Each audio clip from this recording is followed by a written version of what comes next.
ठीक, देखेंगे कल के क्लास में हमने मूल प्रवृत्तियां बताई थी, ठीक है। तो मूल प्रवृत्तियों के बारे में जो है वो आगे डिस्कस करेंगे। तो शुभम, कल के टॉपिक में ये बोला था मैंने कि जो मूल प्रवृत्तियां हैं, मूल प्रवृत्तियां वो होती हैं जो आपकी हैबिट होती हैं, जो आप जन्मजात लेके पैदा होते हो, ठीक है। तो मूल प्रवृत्तियां वही होती हैं जो जन्मजात होती हैं। जैसे आदतें और मूल प्रवृत्तियों में डिफरेंस है। वो डिफरेंस क्या है कि आदत वो होती है जो वक्त के साथ परिवर्तित होती रहती है। जैसे मान लो कि आज हमारी आदत है न्यूज़पेपर पढ़ना, ठीक है। आगे हो सकता है कि हमारे पास टाइम ना हो, तो न्यूज़पेपर पढ़ना हमारी आदत नहीं रह जाएगी, उस टाइम पे आदत हमारी ये नहीं रह जाएगी, ठीक है। अब जो आपकी मूल प्रवृत्ति है, वो मूल प्रवृत्ति हमारी क्या है? जैसे मूल प्रवृत्ति हमारी होती है कि पूजा पाठ करना, ठीक है। हाँ, और भूख है, जिज्ञासा है, किसी भी चीज़ को जानने की जिज्ञासा। तो अगर जिज्ञासा जो है ये हमारी मूल प्रवृत्ति है, तो उस केस में हो सकता है कि कभी हम कोई भी क्वेश्चंस कभी कभार पुटअप नहीं कर पाएँ, लेकिन फिर भी जिज्ञासा अगर मन में होती है तो कभी मौका मिलने पे हम उस चीज़ को जानने की कोशिश करते हैं, ठीक है। तो ये क्या है? ये जिज्ञासा है, हाँ, ठीक है। देखिए, तो मूल प्रवृत्तियां जो हैं वो आपकी वक्त के साथ क्या होता है, मूल प्रवृत्तियों में चेंजेस नहीं होते हैं, बस आदतों में चेंज होते हैं, ठीक है। मूल प्रवृत्तियों में हम क्या कर सकते हैं? मूल प्रवृत्तियों को हम मार्गांतीकरण कर सकते हैं। मार्गांतीकरण बोले तो मार्गों का चेंज, मतलब मार्ग परिवर्तित कर सकते हैं। कैसे करेंगे? जैसे मान लीजिए कि किसी की जिज्ञासा है, तो जिज्ञासा को घटा बढ़ा सकते हैं।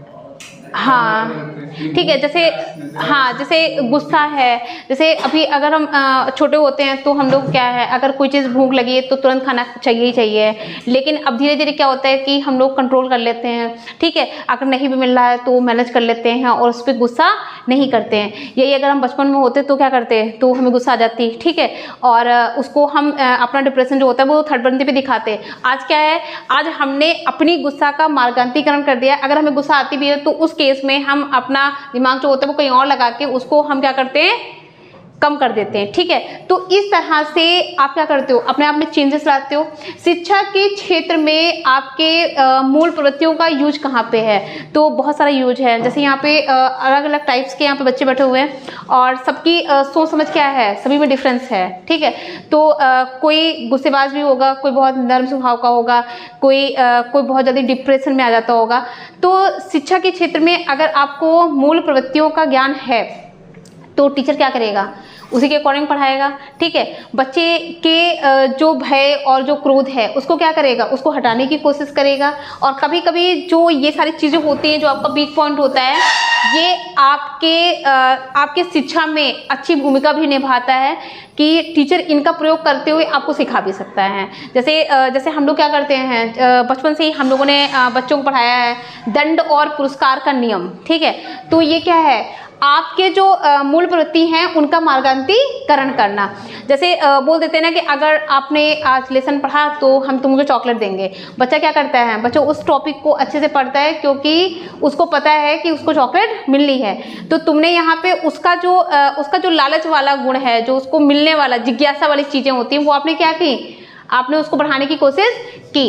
अब भय क्या है, भय भी तो मूल प्रवृत्ति है। इधर तुम देखो, भय क्या है, भय, अच्छा क्या है, भय क्या है, मूल प्रवृत्ति तो है। तो भय को हमने कैसे तुम लोग के लिए अच्छे के लिए यूज किया। जैसे मान लो कि भय है, तो यहाँ पे सारे बच्चे बैठे हो, हमने कहा पल्लवी देखो अगर पढ़ोगे नहीं तो नंबर कमाएंगे। अब ये क्या हो गया, भय आ गया। आप पल्लवी और जुहारू होके पढ़ेंगे कि अरे हाँ नंबर कम नहीं आने चाहिए, हमको तो बहुत मेहनत करनी चाहिए, ठीक है। या फिर जैसे मान लो कि पढ़ाते पढ़ाते एकदम से तुम लोग को कभी ऐसा लगे कि अरे हम तो सब कुछ आ गया, तो हम क्या करेंगे, 2-3 क्वेश्चन ऐसे उठाएंगे जो बहुत कठिन होंगे, बीच में ले आएंगे। तो तुम्हें क्या लगेगा कि देखो ये क्वेश्चन हमने नहीं पढ़े थे अभी तक, यानी कि हमारा कहीं ना कहीं कोई टॉपिक ऐसा है जो हमारा कमजोर रह गया। आप क्या करोगे, आप उस टॉपिक को और अच्छा करने लगोगे। तो इस तरह से आपके जो मूल प्रवृत्तियां हैं उनका प्रयोग करके हम शिक्षा के क्षेत्र में और आगे बढ़ाने की कोशिश करेंगे, ठीक है। अब जैसे कभी कभी ऐसा होता है कि इसी में जैसे अभी पाठ्यक्रम को लाना है, तो पाठ्यक्रम में क्या होता है, बच्चे के अकॉर्डिंग हम पाठ्यक्रम लाते हैं, तो उसकी मूल प्रवृत्तियां क्या हैं। मूल प्रवृत्ति क्या होती है, जिज्ञासा, यानी कि सरल से कठिन को जानने की जिज्ञासा। तो पाठ्यक्रम में हम लोग लाते हैं ना इसको, पहले हम लोग सरल पढ़ते हैं, फिर हम लोग उसको कठिन पढ़ते हैं। कभी भी ऐसा नहीं होता है कि हम पहले कठिन पढ़ें और उससे बाद में सरल पढ़ें। तो जिज्ञासा का नियम ऐसे ही इसी में आता है कि मूल प्रवृत्तियों में दमन का नियम आता है कि कैसे आप किसी की मूल प्रवृत्तियों का दमन करेंगे, कैसे आप उनको चेंजेस करेंगे। तो धीरे धीरे जब आप पढ़ रहे होते हो तो अच्छा शिक्षक यही होता है कि बच्चे के अंदर पैशन भी लाता है कि वक्त के साथ आप में धैर्य होना चाहिए, कैसे आपको अपने टॉपिक पे समझ होनी चाहिए, कैसे आप अपने जो आपका विभाग है उसके साथ में एडमिनिस्ट्रेशन करेंगे, कैसे नेतृत्व का रोल भी अदा करेंगे। तो जब हम तुम्हारे मूल प्रवृत्तियों को समझ के उनको हम समझेंगे, फिर हम आपको समझाएंगे कि आपका जो क्या बोल सकते हैं उसको, तुम्हारे गुण क्या हैं। ठीक है, बहुत से बच्चे ऐसे हैं जो अपने गुणों को नहीं समझते हैं। कितने बच्चे समझते हैं अपने गुणों को, बताओ सपना। होता है ना, ये वीक पॉइंट हमारा रहता है कि ये भी बहुत जरूरी है, मूल प्रवृत्तियों को जानना बहुत जरूरी है। कभी कभी हम लोग अपने प्लस पॉइंट नहीं समझते होते हैं कि हमारे प्लस पॉइंट क्या है। जब टीचर वो प्लस पॉइंट जानता होता है तभी तो वो आपको बताता है कि देखो तुम ये कर सकते हो।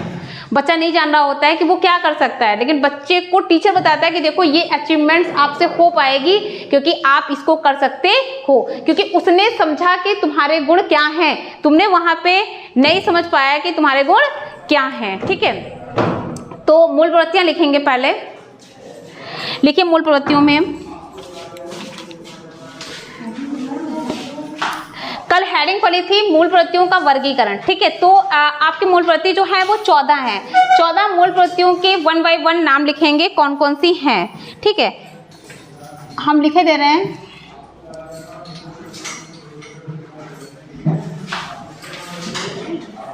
दोनों में लिखिए, इंग्लिश में भी।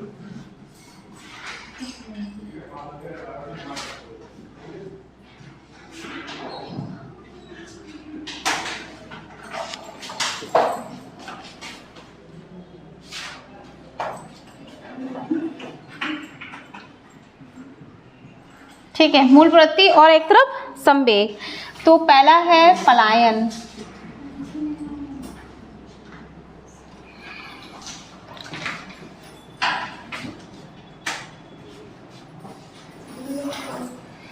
संवेग इसका क्या होता है, भय, फियर।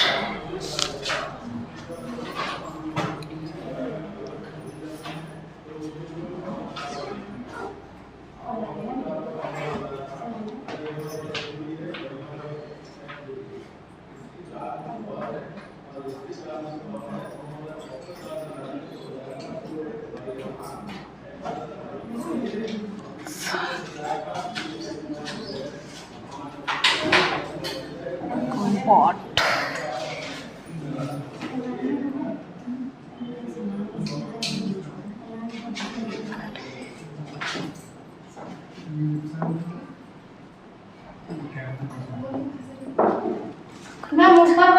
पलायन है। हाँ, ये पलायन है क्योंकि हाँ पलायन है। एक मिनट मैं सिर से सही कर देती हूँ उसे। ठीक है, अब देखो पलायन बोले तो क्लास से भाग जाना। ठीक है, अब सही।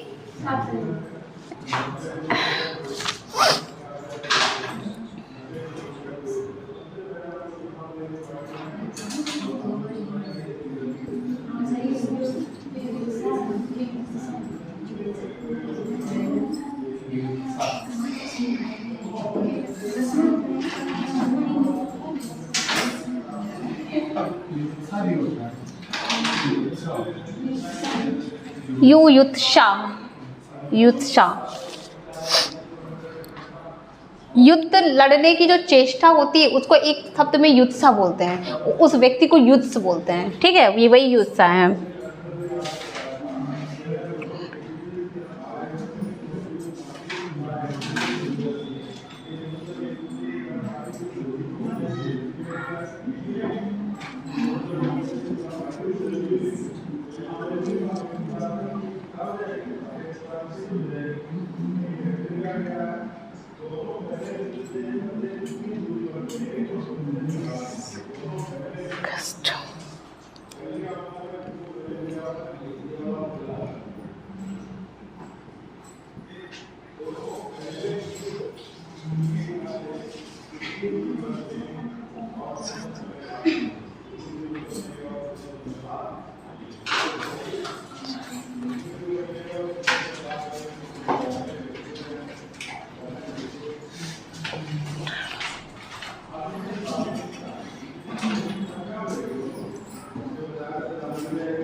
देखिए यहाँ पे हाँ स्टार्टिंग से समझेंगे और इधर देखेंगे। जो अभी एक मिनट लिखो नहीं, पहले समझ लो क्या है। जैसे यहाँ पे जो मैंने आपको ये अलग अलग दे रखे हैं, मैं इनका यूज बताती चलती हूँ कि इनका यूज कैसे पेपर में आप करोगे। ठीक है, सबसे पहले आता है पलायन, फिर आता है युवस्था, फिर निर्वृत्ति और फिर शिशु रक्षा। अगर पलायन है तो भय है आपके दिमाग में, अगर पलायन है तो भय है। सबसे पहले वो क्वेश्चन जो पूछेंगे वो पूछ देंगे कि 14 मूल प्रवृत्तियों का वर्णन किसने दिया, मैकडूगल। वो आपसे 14 मूल प्रवृत्ति ऑप्शन में दे देंगे, वहाँ पे ऑप्शन ऐसे दे देंगे, क्रोध दे देंगे, घृणा दे देंगे, वात्सल्य दे देंगे, कोई एक ऐसा देंगे जो डिफर होगा और जो मूल प्रवृत्ति नहीं होगा। आपको मूल प्रवृत्ति 14 की 14 रट्टा मारना है। क्लियर? फिर उसके बाद में क्वेश्चंस कैसे आएगा कि इन मूल प्रवृत्तियों का प्रयोग करते हुए आप शिक्षा में कैसे चेंजेस लाओगे। तो सबसे पहले क्या है, पलायन है। मान लीजिए कि कोई बच्चा यहाँ पे बैठा हुआ है क्लास में, जैसे सब लोग बैठे हुए हैं यहाँ पे। फॉर एग्जाम्पल मान लो कि रुचि बैठी हैं, ठीक है। मैंने रुचि से बोला कि देखो 10 पन्ने तैयार करके आओगी, नहीं तो हम तुम्हें क्या करेंगे, हम डंडे से तुमको मारेंगे। अब रुचि क्या करेंगे, रुचि के दिमाग में भय बैठ गया। अगर ये भय इनके दिमाग में क्यों आया, इनको ज्ञान प्राप्त है। वो ज्ञान क्या है, डंडे से मार पड़ेगी। अब इनके दिमाग में संवेग आ गया कि अगर हम क्लास गए तो मारे भी जाएंगे, संवेग पैदा हो गया भय का। अब ये क्या करेंगे, अब ये कार्य करेंगे उस पर, या तो कार्य करके लाएंगी, नहीं तो क्लास में नहीं आएंगी। तो यही पे क्या हो गया, जैसे ही भय इनके दिमाग में आया ये पलायन कर गई। क्लियर? भय होगा आप पलायन तभी करोगे। कैसे करते हो, आपने देखा होगा। हाँ, ये तो क्लास की बात हो गई। हम अपनी लाइफ में भी पलायन कर जाते हैं। कैसे करते हैं, अगर कोई हमें बहुत बड़ी टास्क मिलती है तो हम उस टास्क को अगर पूरा नहीं कर पाते हैं तो लाइफ से पलायन करना शुरू कर देते हैं। हम अपनी जिम्मेदारियों से पलायन कर जाते हैं। अगर फैमिली में कोई काम दिया जाता है और अगर वो काम नहीं किया है तो जगह छोड़ देते हैं वहाँ से, थोड़ी देर हट जाओ यहाँ से। ये क्या हुआ, हमने अपनी जिम्मेदारी से पलायन कर लिया। लोग सुसाइड तक कर लेते हैं इसी पलायन की वजह से, क्योंकि उनके दिमाग में भय होता है। तो भय जैसे ही आया, आपने अपनी कंडीशंस को छोड़ने की सोच ली। क्लियर? अब हमें इसका प्रयोग शिक्षा के क्षेत्र में कैसे करना है। हमें शिक्षा के क्षेत्र में पलायन का प्रयोग ऐसे करना है कि बच्चा आपकी क्लास को छोड़ के भागे ना। आपको क्या करना है, आपको अगर होमवर्क देना है तो साथ में उसको ये भी बोलना है कि देखो ऐसा है कि नहीं कर पाओगे तो थोड़ा बहुत डांट पड़ेगी, आ जाना क्लास में। ठीक है, मतलब उस बच्चे को डांट के साथ में, मान लो रुचि कितना भी हमसे डरे हैं फिर भी इतना तो जानती हैं कि मारेंगी नहीं, थोड़ा डांट लेंगी, फिर क्लास में बुला लेंगी। एक जो आपके साथ में एक प्लस पॉइंट है टीचर वाला कि हाँ बच्चा समझता है कि अगर डांट पड़ेगी तो एक नॉर्मल डांट होगी, अगर डांट पड़ेगी तो हमारे अच्छे के लिए होगी। आपको अपनी फिजा वहाँ पे अच्छी बनानी है। आपको बहुत ही रूड टीचर नहीं बनना है। आपको बहुत ही ऐसा क्रिटिकल टीचर नहीं बनना है कि बच्चा आपको देख के डर जाए। ठीक है, बच्चे को डर हो लेकिन उस डर में भी वो आपसे खिंचाव रखे, उस डर में भी वो आपसे दूर भागे ना। वो क्या मार खाएंगे, डांट खाएंगे, लेकिन जाएंगे जरूर क्लास में। आपको ऐसा बनना है। समझ में आ गया? तो जब ये चीज़ें आप वहाँ पे यूज करोगे तो आपने क्या किया, आपने बच्चे के दिमाग से पलायन को निकाल दिया। रुचि, पल्लवी बताओ कैसे बनेंगे ऐसे टीचर? ऐसे तो बनना होगा भाई। अगर डांटेंगे नहीं, मान लो अगर हमने कह दिया रुचि से नहीं हम नहीं डांटेंगे तो रुचि तैयारी नहीं करेंगी। हमें डांटना है इनको, लेकिन साथ में हमें ऐसा भी बनना है कि ये हमसे दूर भी ना भाग पाए। इनका मन भी करे कि डांट पड़ेगी लेकिन यार मैडम तो मिल जाएंगी हमारी, तो आपको एक जो रिलेशन होता है, रिलेशन मतलब ये नहीं कि चाय नाश्ता करने हमें एक दूसरे के घर जाना है, नहीं, हमें जो एक पढ़ाई का जो रिलेशन है वो हमें बहुत अच्छा मेंटेन करना है। हमारी जो बॉन्डिंग होगी हमें उस बॉन्डिंग को बहुत अच्छा करना है, जिस बॉन्डिंग के कारण बच्चा आपसे जुड़ा रहे, हमेशा जुड़ा रहे, और वो आपसे अपने आप को छोड़ने की कोशिश ना करे। और ये टैलेंट आपकी पढ़ाई पे होता है। अगर आपका वो अच्छा है तो बच्चा आपसे जुड़ा रहेगा, चाहे कितो मारो कितो डांटो, लेकिन वो जाएगा नहीं। समझ में आ गया पहला पॉइंट। दूसरा है युत्सा यानी कि क्रोध।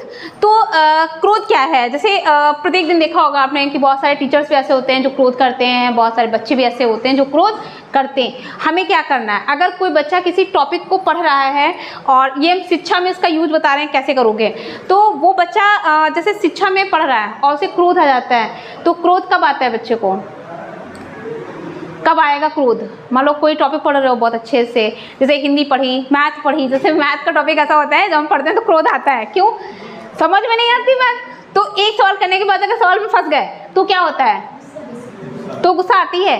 हमें क्या करना है? बच्चे के दिमाग में क्रोध ना आए, इसके लिए हमें उसको बहुत इजी वे में समझाना होगा। ठीक है, अगर उसको नहीं समझ में आ रहा है तो पहले 2 2 4 समझाओ, फिर 2 2 4 में दूसरी संख्या को पुटअप करेंगे। इस तरह से हमें उसको सरल से कठिन की तरफ लेके जाना है, कठिन से सरल की तरफ नहीं। जैसे आप लोग अक्सर बोलते हो कि अगर हम ट्रिकली मैथ पढ़ते हैं तो वो हमें समझ में नहीं आती। वो समझ में इसलिए नहीं आती क्योंकि ट्रिकली मैथ जो होती है वो समीकरण याद करने पे बेस होती है, वो कठिन मेथड हो जाता है। इसलिए हम लोग कहते हैं कि नहीं वो नहीं समझ में आ रहा है, तो पहले उसका आधार पकड़ेंगे, फिर हम उसको दूसरी तरफ जाएंगे।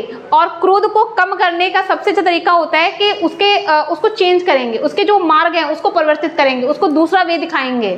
ठीक है, अगर मान लीजिए कि कभी किसी चीज़ से हम बोर हो रहे हैं तो जिससे हम बोर नहीं होते हैं हमें वो समझाना है पहले। ठीक है, फिर जब एक चीज़ समझ जाओगे, जैसे कॉन्फिडेंस लेवल होता है, तो क्रोध कब आता है? जब आपका कॉन्फिडेंस लेवल लूज हुआ। आप क्या करोगे? पहले उसका कॉन्फिडेंस बढ़ाओगे। अब वो कॉन्फिडेंस बढ़ाने के लिए हम क्या करेंगे? मान लो तुम्हारा मैथ वीक पॉइंट है, तो हम क्या करेंगे? हम हिंदी को पूछेंगे, हिंदी में तुमने 2 बताए, हम कहें देखो हिंदी तुम्हारी बहुत अच्छी है, अब तुम हिंदी में अगर इतने अच्छे हो तो मैथ भी अच्छी कर लोगे। अब आपका क्या हुआ? एक प्लस पॉइंट रहा आपके दिमाग में, एक अच्छा आया कि अरे हमारी हिंदी तो इतनी अच्छी है, मैथ खराब होगी तो हम कमज़ोर हो जाएंगे, मैथ में हमें करना चाहिए। अब आपको क्रोध नहीं आएगा, अब आप उसको क्या लोगे? अब आप उसको टास्क के रूप में लोगे कि अब हम इसको अच्छा करेंगे क्योंकि हम सब में अच्छे हैं। समझ में आ गया? आपका क्रोध क्या होगा? आपका क्रोध चेंज हो गया? हुआ कि नहीं हुआ? तब तो चेंज होगा। अगर हम तुमसे कहें देखो तुम सब में लद्दड़ हो, तुमसे हो कुछ नहीं पाएगा, अब क्या है? अब क्रोध आएगा। अब तुम क्या कहोगे? पहले जिसमें लद्दड़ है और सही करेंगे, मैथ तो बाद में कर लेंगे। होगा ऐसा? अगर मैंने बोलते सारे अच्छे हैं खाली मैथ खराब है, अब आप मैथ पे जी जान लगा दोगे और मैथ अच्छा कर लोगे। क्लियर? दोनों समझ में आ गए? फिर आते हैं निर्वृत्ति। निर्वृत्ति का मतलब होता है कि किसी भी चीज़ को देख के मन में घृणा होना। ठीक है, किसी चीज़ को देख के मन में घृणा होना, तो सेम चीज़ है, जैसे क्रोध है वैसे ही घृणा है। घृणा को भी ऐसे ही करेंगे, उसको भी चेंजेस लाएंगे। फिर आते हैं शिशु रक्षा या वात्सल्य की बात करते हैं। तो शिशु रक्षा क्या है? अपने आप को डिफेंस करना। शिशु रक्षा का मतलब क्या है? अपने आप को डिफेंस करना। तो प्रत्येक प्राणी में ये हैबिट होती है कि वो अपने आप को हाँ डिफेंस करता है। ठीक है, शिक्षा के क्षेत्र में इसका प्रयोग क्या है बताओ सपना? शिक्षा के क्षेत्र में हमने ये मूल प्रवृत्तियों में क्यों पढ़ा शिशु रक्षा को? बताओ पहले भी आप बताओ। अच्छा, शिक्षा के क्षेत्र में इसका क्या प्रयोग है? कोई प्रयोग है? मूल प्रवृत्ति का प्रयोग होगा तभी तो उन्होंने उठा के रखा है मूल प्रवृत्ति को। बताओ क्यों रखा शिक्षा के क्षेत्र में? डिफेंस का। अब बताओ डिफेंस का प्रयोग शिशु रक्षा क्यों रखा उन्होंने शिक्षा के क्षेत्र में? ये एक मूल प्रवृत्ति है, इसका प्रयोग आप शिक्षा के क्षेत्र में कहाँ पे करते हो और टीचर कहाँ पे कर सकता है?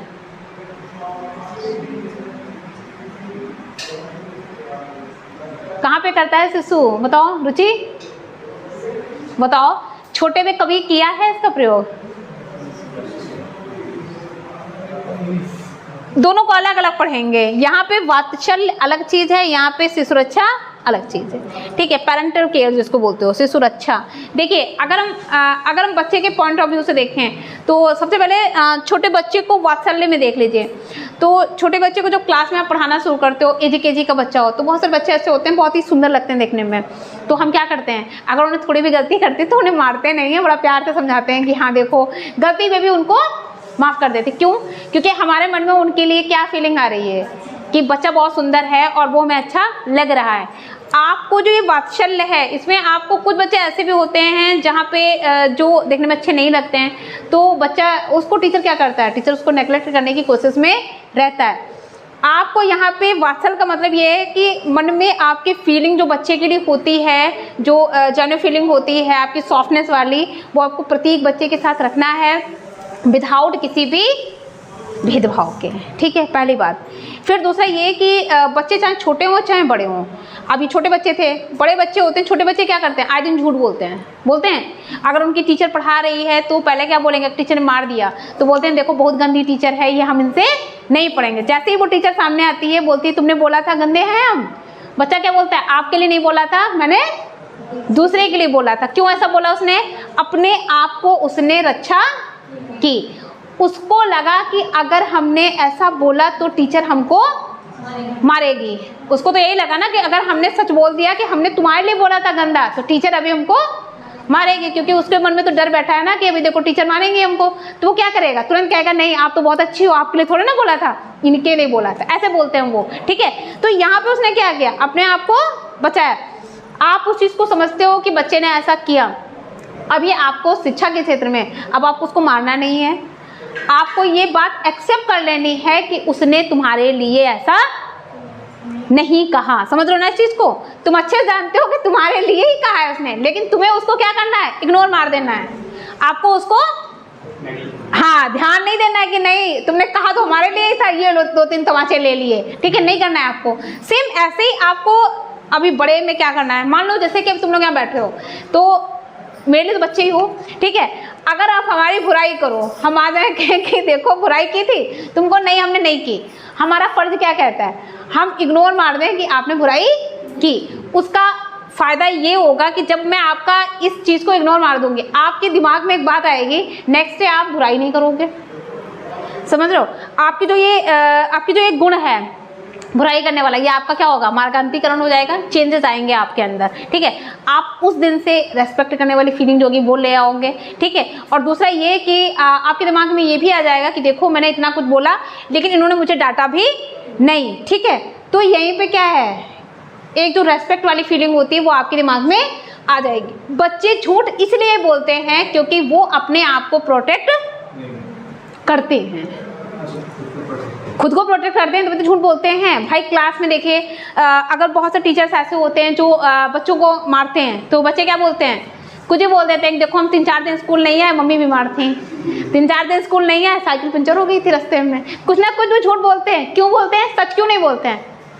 सच वो तब बोलने जब टीचर ना मारे तो सच बोल रहे हैं वो, उनको तो पता है ना कि अगर सच बोला तो मारे जाएंगे, तो झूठ बोलता है वो अपने आप को उससे सुरक्षा के चक्कर में, ठीक है। सारे पॉइंट्स हो गए, लिख लिए तुम लोगों ने, लिख लिए ना, ठीक, आगे देखेंगे। आपको समझ में आ रहा है, पूछ लिया करो थोड़ा, हाँ।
कहाँ पे?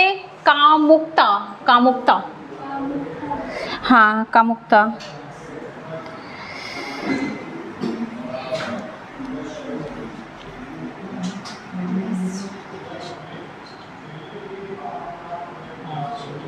दिख नहीं रहा है रुचि?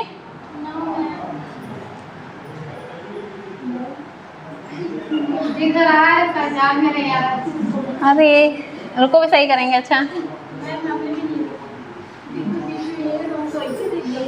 वंडर, कामुकता।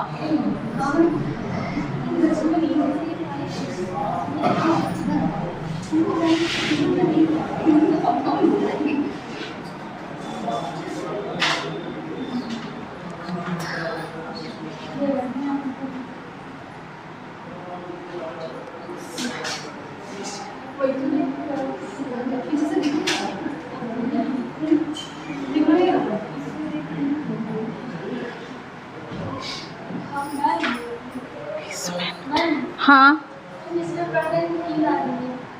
क्या है? मैम आंखें बंद हो रही है, मतलब मंदिर पे सो जाएंगे।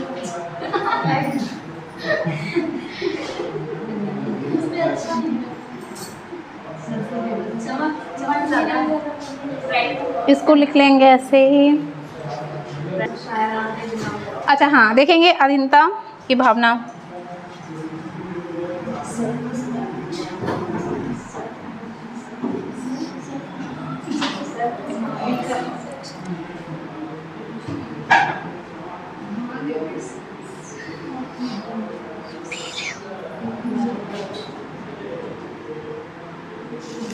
देखिए, लिख लिया सारा तुम्हारा?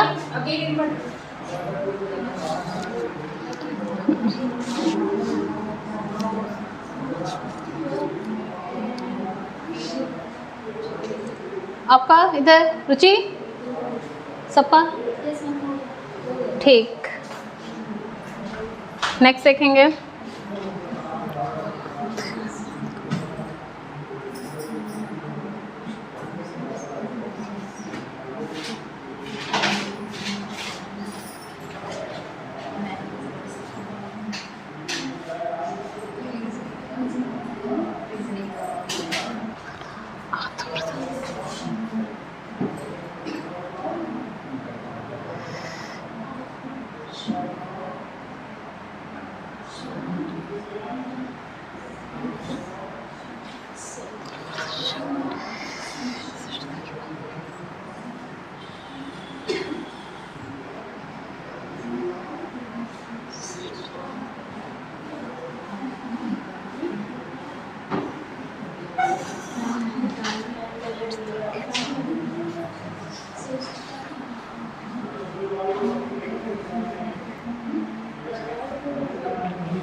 दूसरे नंबर वाले का नाम लिख दो।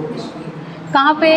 आत्म प्रदर्शन, आत्म प्रदर्शन, श्रेष्ठता की भावना, दूसरे नंबर वाले एकाकीपन, एकाकीपन, सामूहिकता, कुछ मिसिंग है। नहीं, अच्छा हिंदी में नहीं लिखा है, हिंदी में नहीं लिखा है, हिंदी में लिखा है, इंग्लिश में लिख दें, ये कह रहे हो?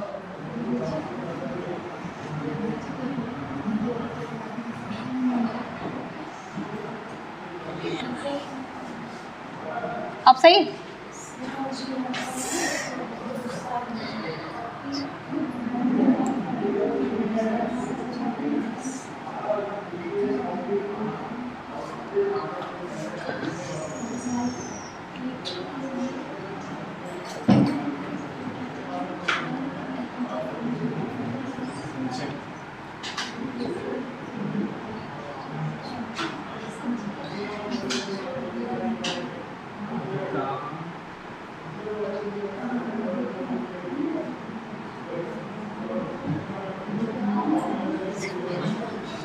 फीलिंग ऑफ ऑनरशिप, ठीक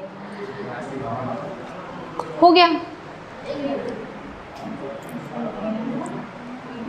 संचय का मतलब? संचय का मतलब, अच्छा इंग्लिश में ही लिख रहे हैं। हाँ, feeling of ownerness, feeling of ownership, ownership, feeling of ownership.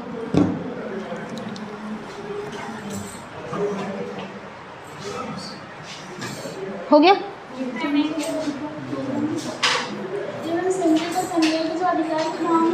संचय, अधिकार की भावना, हाँ संचय, अधिकार की भावना होती है संचय पे। सुबह बताओ कैसे? मालिक कोई संचय है, मतलब हाँ। चीज का आप कलेक्शन कर रहे हैं। हाँ। या आप स्टूडेंट लाइफ में देखा जाए तो आपको कोई नोट्स बनाए तो आप उस बारे में, ठीक है, तो आपको संचय। उससे पूरा अधिकार रहता है एक तरीके से। हाँ। ये मेरे हैं, पल्लवी है ना? हम आपको दे या ना दे, संचय। अगर हम आपको दे भी रहे हैं तो पूरा हाँ। अधिकार से कह रहे हैं और 2 दिन बाद वापस कर रहे हैं। अधिकार की भावना, हाँ, जो भी चीज का संचय किया है, चाहे पत्थर ही संचय किए हैं। छोटे बच्चे करते थे ना, गुट्टे खेलते थे, ये मेरा है। तो गुट्टे अगर खेले हैं और कहीं रख दी छुपा के, अरे वो तो गुट्टे मैंने कलेक्ट किए थे।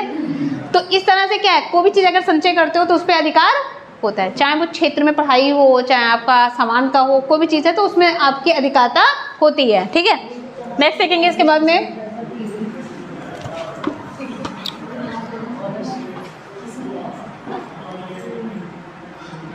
रचना,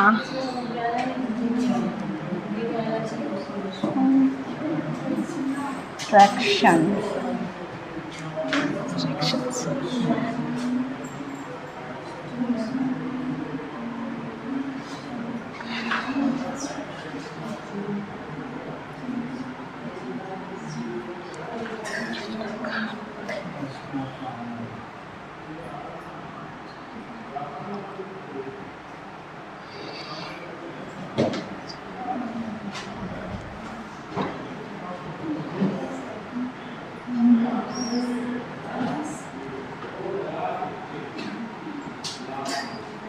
ठीक है, ये हो गया मूल प्रवृत्ति, जितनी भी 14 है वो सारी हैं ये।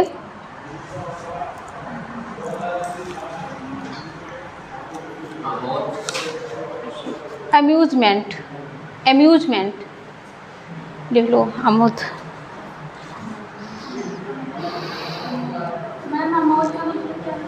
अमोद मतलब बहुत ज़्यादा खुशी महसूस करना, अमोद, ठीक। हाँ,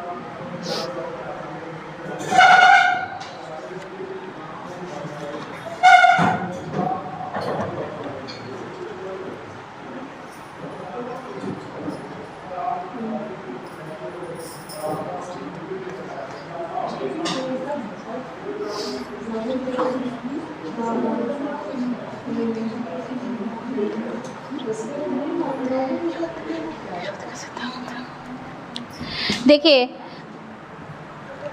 हाँ, अब जैसे इसके बाद में हम पढ़ेंगे कि मूल प्रवृत्तियों का प्रयोग करके आप बच्चे को कैसे चेंज कर सकते हो। तो इसमें एक तो है कि सुख दुख का सिद्धांत, दमन का सिद्धांत, विरोध का सिद्धांत और प्रयोग ना करने का सिद्धांत। तो प्रयोग ना करने का सिद्धांत का मतलब ये है कि जैसे कभी कभी ऐसा है कि मान लीजिए कोई बच्चा है और वो बच्चा कैसा है, बहुत लड़ाई झगड़ा करता है। तो अगर बच्चा बहुत लड़ाई झगड़ा करता है तो प्रयोग का सिद्धांत हमें यूज करना है। तो ये सिद्धांत हमारा ये कहता है कि उस बच्चे को लड़ाई झगड़े का माहौल हम नहीं देंगे। ठीक है, जैसे मान लो कि 10 बच्चे हैं साथ में और वो 10 बच्चे कैसे हैं, बहुत शांत रहते हैं। एक बच्चा कैसा है, उसमें बहुत लड़ाका है, तो जब वहाँ पे उसको अपने प्रयोग करने का मौका नहीं मिलेगा लड़ाई का, मान लो उसने लड़ाई की, हाँ जैसे फॉर एग्जांपल महात्मा गांधी का ले लो, तो महात्मा गांधी का क्या था, महात्मा गांधी कहते थे एक थप्पड़ मारे तो दूसरा काल कर दो, 2 के बाद में वो खुद शर्मा जाते थे और आगे चल के वो काम नहीं करते थे। अहिंसा की नीति का प्रयोग करना, सेम अगर इस तरह का प्रयोग हम करते हैं, अगर हम उसको प्रयोग करने का मौका नहीं देंगे अपने अस्त्र का, तो धीरे धीरे उसका ये गुण जो होगा वो शांत हो जाएगा। आप लड़ाई कब करते हो, जब सामने वाला भी लड़ाई में होता है, तो लड़ाई 2 से 4, 4 से 5 बढ़ी। अगर सामने वाला तुमने 2 बोले और वो 0 पे ही रहा, तो धीरे धीरे क्या होगा, आप वहीं से अपने आप को पीछे कर लोगे। तो प्रयोग का सिद्धांत, ठीक है।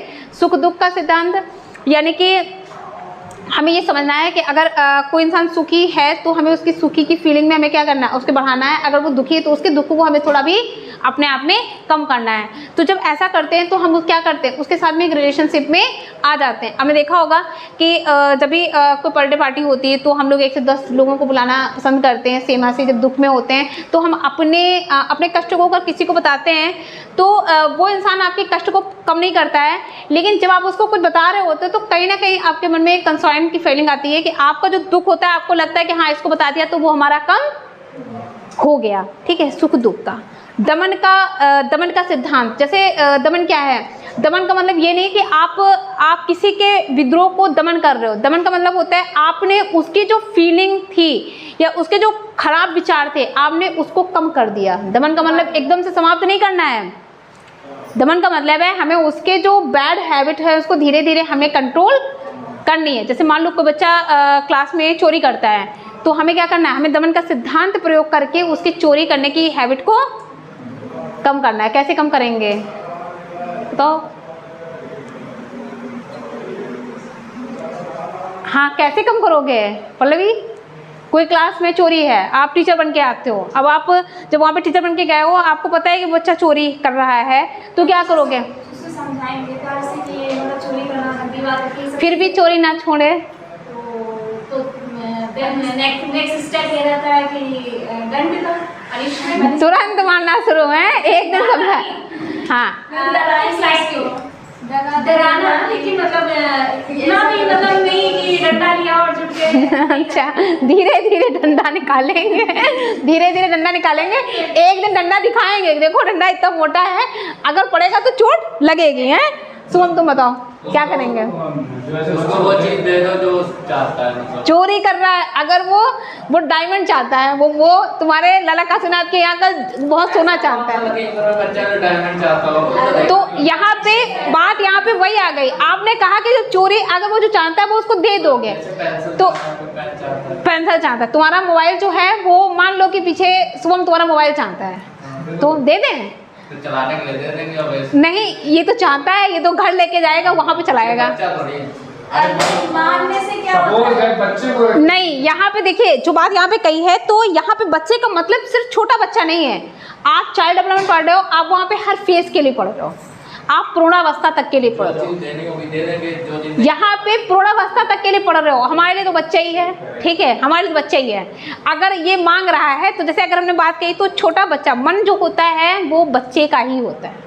उसके सामने आप मन पे रिसर्च कर रहे हो यहाँ पे, समझे इस चीज को। और मन कभी भी बूढ़ा नहीं होता है। तो आपने कहा कि वो चीज हम दे देंगे। देना अगर ऑप्शन है तो वो एक दिन वो हाल आएगा कि वो आपसे आपके प्राण मांगेगा कि अब हमें अपने प्राण दे दो, तो हम कहेंगे कि नहीं, हम अगर पहले दिन दे देंगे तो उसको प्राण देने होंगे, क्योंकि हमने तो पहले से उसको बढ़ाया है। हमें उसको गलत की तरफ नहीं लेके जाना है, हमें उसको समझाना होगा कि गलत क्या है और सही क्या। ये तुम्हारा डिसीजन गलत था कि हम दे देंगे, इसको फोन लेके यहीं पे संतुष्टि नहीं मिलेगी, यहाँ तुम चलाने ही नहीं देंगे तो हमको। अब क्या करेगा ये? अब कहेगा मैम हम तो घर ले जाएंगे, और भाई ले जाना भी बनता है। जब हम इसको सामने चलाने नहीं देंगे तो ये लेके जाएगा, तो भाई लिए जाओ फोन इनका, यही तो करेंगे फिर। यहाँ पे मैटर ये है कि आप ऐसा नहीं कह सकते हो कि हम उसको दे देंगे तो ये तो अपराध को बढ़ावा देना है, ये तो अपराध को बढ़ावा देना है, ठीक है। आप अपराध को बढ़ावा नहीं दे सकते हो। आपको फर्स्ट करना क्या होता है कि पहले चोरी करते हैं तो उनको घर से नहीं मिलता है, मतलब ज्यादा कुछ, जैसे चॉकलेट चोरी कर लेते हैं, जाके चॉकलेट खाने को नहीं मिलता है। जब मांगे लेगा तो जो नहीं तो घर से देखिए, अगर जैसे ये चीज़ आपने कहा कि वो घर से नहीं मिलता, तो ये तो डिपेंड करता है ना कि हमारे घर की फैसिलिटी, हमारे घर में माँ बाप हमें क्या देने को। चॉकलेट में बहुत पसंद करता है तो दुकान पे जाता है, कभी चॉकलेट चुरा लेता है। नहीं तो बहुत पसंद करेंगे तो चोरी करेंगे, तो उसको मिला ही नहीं और ऐसी फैमिली के बच्चे मैंने देखे जो बहुत पसंद करते हैं लेकिन उनका स्वाभिमान उनको ये करने की इजाज़त नहीं देता। बच्चे इतने स्वाभिमानी होते हैं कि, और ये मीडियम फैमिली के बच्चे बहुत स्वाभिमानी होते हैं, तुम्हारी चीज़ सामने रखी होगी वो छुएंगे नहीं, तो ये तो कोई मतलब नहीं है। ये तो मतलब माँ बाप से मिल जाते हैं। हाँ, तो ये तो कोई मतलब नहीं हुआ कि अब उनको नहीं मिलेगा तो वो चोरी करना शुरू कर देंगे। चोरी करना वो तब शुरू करते हैं कि कहीं ना कहीं उन्होंने इस चीज़ को समझ रखा है कि अगर हमको नहीं मिलता है तो हमें दूसरे की चीज़ को चुरा लेना चाहिए। अपनी चीज़ को अपना समझ के दूसरे की चीज़ को भी अपनाने की हैबिट उनके अंदर आ गई है, और वो हैबिट उनके पास हमेशा रहेगी, चाहे उनके पास कितना भरा हो। अगर बहुत अमीर होंगे तब भी वो चोरी करने की आदत नहीं जाएगी, तभी वो सोचेंगे, अगर मान लीजिए कि आज आपके पास 10 रुपया है तो आप 10 में गुजारा करना सीखिए। आपके पास 100 जाएंगे तब भी आप 200 में लालच में आ जाएंगे, आप 200 आएगा आप 500 का लालच करोगे। एक दिन आपके पास जब गाड़ी मर्सिडीज होगी तो आप कहोगे उससे अच्छी मिले। तो लालच है, ये तो लालच बढ़ रहा है ना, वो कभी कम नहीं होगा। आपको इस प्रवृत्ति को कम करना है, आपको उसको वहीं पे समझाना होगा कि ये जो है वो गलत है। अब उसको सबसे पहले ये होता है कि मान लो किसी बच्चे ने चोरी की, तो वो बच्चा चोरी कर रहा है, आप जानते हो कि बच्चा चोरी कर रहा है, आप उसको क्या करेंगे? फर्स्ट डे आप पहले उसको समझाइए प्यार से कि देखो ये गलत है। अब वो अच्छे से समझता है कि ये गलत है, क्योंकि उसको 10 लोगों ने पहले से बता रखा है कि चोरी करना गलत है। कोई फर्क नहीं पड़ा उसका कि तुमने कहा कि चोरी करना गलत है, उसने कहा ये तो पहले जानते थे, उसको पता है, वो ये कहेगा कि ये तो पहले जानते हैं, 10 लोग बता चुके हैं, मम्मी बोलती है रोज चोरी करना गलत है। कोई फर्क नहीं पड़ता है। अब हमें क्या करना है? अब हमें उसको फर्क डालना है। मारोगे तो कहेगा एक दिन मार लिया, चोरी तो कर ही लेंगे बाद में, मार का उसके कोई फर्क नहीं पड़ने वाला। आपको रिस्पॉन्सिबिलिटी देनी है उसको। अब तुम्हें क्या करना है? उसको बहुत रुपया रखेंगे एक जगह पे गिन के और कहेंगे देखो, हाँ क्या, हाँ जैसे पैसे रखो या जो भी सामान रखना है हम उसको गिन के रखेंगे। और अब हम अपना जो फंडा यूज करें इमोशनल फीलिंग के साथ उसके खेलने का जो काम है वो हम शुरू करेंगे यहीं पे। तो हम क्या करेंगे? उसको बहुत सारी चीज़ें गिनेंगे, उसको साथ में रखेंगे अपने। पहले बोलेंगे देखो बेटा ऐसा है, तुम बहुत अच्छे बच्चे हो और चोरी वोरी तो हो जाती है कभी कभार, ऐसे बोलेंगे तो उसको लगेगा कि मतलब बोलेंगे कि चोरी करना कोई गलत बात नहीं, तुम अच्छे हो, समझ रहे हो। उसको रियलाइज़ कराएंगे कि वो अच्छा है, उसको ये रियलाइज़ कराएंगे वो अच्छा है। अब हमने क्या किया? हमने जो जिसमें सामान रखा था बहुत हमारा कीमती, वो सामान हम उसको देंगे और कहेंगे देखो ऐसा है, किसी और बच्चे पे इतना भरोसा हम नहीं कर सकते हैं तुम पे जितना करते हैं, तुम अपने हो इसलिए तुम पे बहुत भरोसा करते, और देखो ये जो सामान है ये तुम्हारे जिम्मे छोड़ के जा रहे हैं और संभाल के रखना, ठीक है, कोई बच्चा चोरी ना कर ले। जब आपने ये बोला तो बच्चे के दिमाग में एक बात आई कि देखिए हम तो चोर थे, इन्होंने हम पे कितना भरोसा किया, बहुत भरोसा किया इन्होंने। एक चोर इंसान जो पहले से 10 बार सुन चुका है कि तुम चोर हो, उसको अगर तुमने ये काम दे दिया है तो ये उसके लिए बहुत बड़ी अचीवमेंट है। वो उस दिन आपके बैग से कुछ भी चोरी नहीं करेगा। क्लास में कोई दंडी बच्चा हो और चुनना काटता हो तो उसी को मॉनिटर, समझ लो ना, वो उस दिन चोरी नहीं करेगा। अब वो क्या फील करेगा? हम बहुत अच्छे हैं। जब आप उसको सामान जब वो आपको देगा, हैंड ओवर करेगा, तो मन में उसके क्या आएगा? देखो आज हमने चोरी नहीं की थी, कितना सुकून मिल रहा है हमें। नेक्स्ट डे वो चोरी नहीं करेगी। आपने उसको मारा भी नहीं, आपने उसके विचारों को चेंज भी कर दिया और इस तरह से वो अच्छा लड़का बन गया। आपको ये करना है। क्लियर हो क्या? लिखेंगे इसमें पॉइंट वाइज, हेडिंग डालेंगे मूल प्रवृत्तियों का रूप परिवर्तन। हेडिंग डाल के छोड़ देंगे, ठीक है। मूल प्रवृत्तियों का रूप परिवर्तन। इसमें पहला पॉइंट है सुख व दुख का सिद्धांत। सुख व दुख का सिद्धांत। सुख व दुख का सिद्धांत।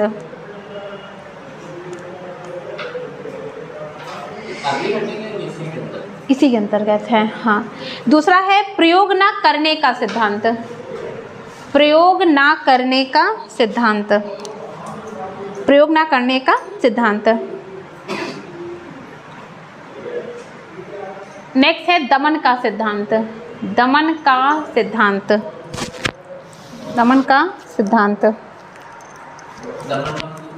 दमन किसी के गलत आदतों को दबा देना, दमन का सिद्धांत। उसके बाद है निरोध का सिद्धांत। निरोध का सिद्धांत। निरोध निरोध यानी कि समाप्त करना। फिर है विरोध का सिद्धांत। विरोध का सिद्धांत। विरोध का सिद्धांत। नेक्स्ट है मार्गान्तीकरण का सिद्धांत। मार्गान्तीकरण का सिद्धांत। मार्गान्तीकरण का सिद्धांत।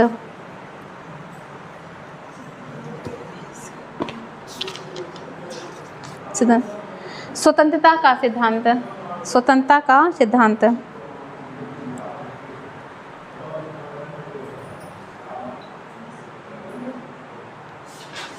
स्वतंत्रता का सिद्धांत। हेडिंग डालेंगे मूल प्रवृत्तियों का शिक्षा में महत्व। मूल प्रवृत्तियों का शिक्षा में महत्व। मूल प्रवृत्तियों का शिक्षा में महत्व। हेडिंग डाल लेंगे शिक्षा में महत्व। ठीक है, लिखेंगे। हेडिंग वाइज लिखवा के छोड़ दें? तुम बताओ, हेडिंग डाल के छुड़वा दें? समझ तो आ गया ना सब? मैंने एक एक टॉपिक बताया आपको सब अच्छे से। लिखेंगे प्रेरणा देने में सहायता। प्रेरणा देने में, हेडिंग थी मूल प्रवृत्तियों का शिक्षा में महत्व। अब इसमें हेडिंग है पहली, प्रेरणा देने में महत्व। प्रेरणा देने में महत्व।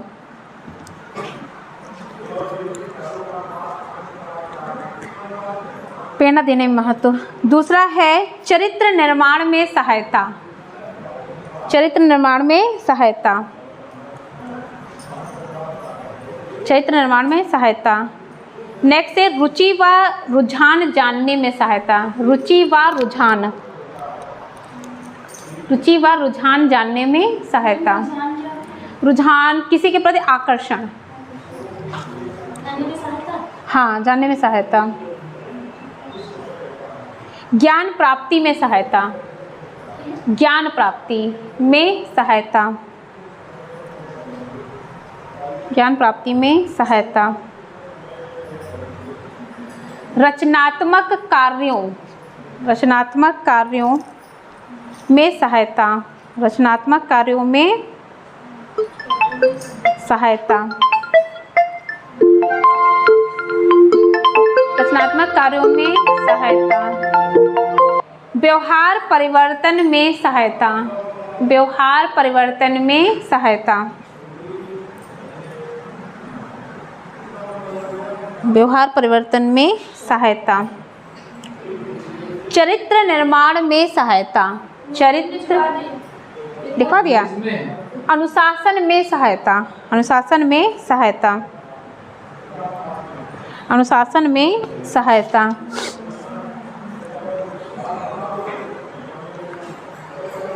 हो गया? ठीक। अब इसी के साथ में हम आपसे एक दो क्वेश्चन पूछेंगे, आप उनके जवाब दोगे और जो नहीं आते वो लिख लोगे। क्वेश्चन है मूल प्रवृत्तियों के सिद्धांत का प्रतिपादन कौन सा वैज्ञानिक है? ऑप्शन में है ये और ये सही जवाब है। ठीक है, एक क्वेश्चन हो गया। नेक्स्ट है मूल प्रवृत्तियां हैं। ठीक नहीं, 14 तो हैं। अब क्वेश्चन क्या है वो सुनो। जन्मजात व आंतरिक होती हैं, किसी लक्ष्य की ओर प्रेरित होती हैं, सार्वभौमिक विशेषता से युक्त होती है, उपयुक्त सभी। सभी है, ऐसे क्वेश्चन आएंगे वहाँ पे। ठीक है, जन्मजात होती हैं, आंतरिक होती हैं, किसी लक्ष्य की ओर प्रेरित भी होती हैं और सार्वभौमिक होती हैं। यानी कि सार्वभौमिक यानी कि उनमें बहुत सारी चीज़ों को धारण करने की कैपेसिटी होती है।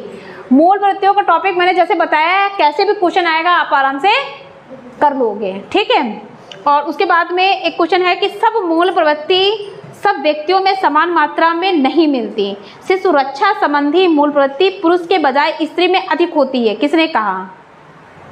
भाटिया है, मैकडूगल है, बीएन झा है कि वैलेंटाइन? बीएन झा ने कहा था। ये बीएन झा ने कहा है। लिखना चाहोगे? एक क्वेश्चन और सुनो फिर लिखो। मूल प्रवृत्तियां चरित्र का निर्माण करने के लिए कच्चा माल हैं। लिख लो, मूल प्रवृत्तियां चरित्र का निर्माण, मूल प्रवृत्तियां चरित्र का निर्माण, मूल प्रवृत्तियां चरित्र का निर्माण करने के लिए कच्चा माल हैं, कच्चा माल है। ये किसने कहा था? रॉस ने। रॉस, हाँ, इसमें आंसर है रॉस ने। नेक्स्ट क्वेश्चन है इसके बाद में, मूल प्रवृत्तियां सब व्यक्तियों में, मूल प्रवृत्तियां सब व्यक्तियों में समान मात्रा में, मूल प्रवृत्तियां सब व्यक्तियों में समान मात्रा में नहीं मिलती हैं, सब व्यक्तियों में समान मात्रा में नहीं मिलती हैं। एक मिनट पूरा लिख लो, सभी व्यक्तियों में समान मात्रा में नहीं मिलती हैं। शिशु रक्षा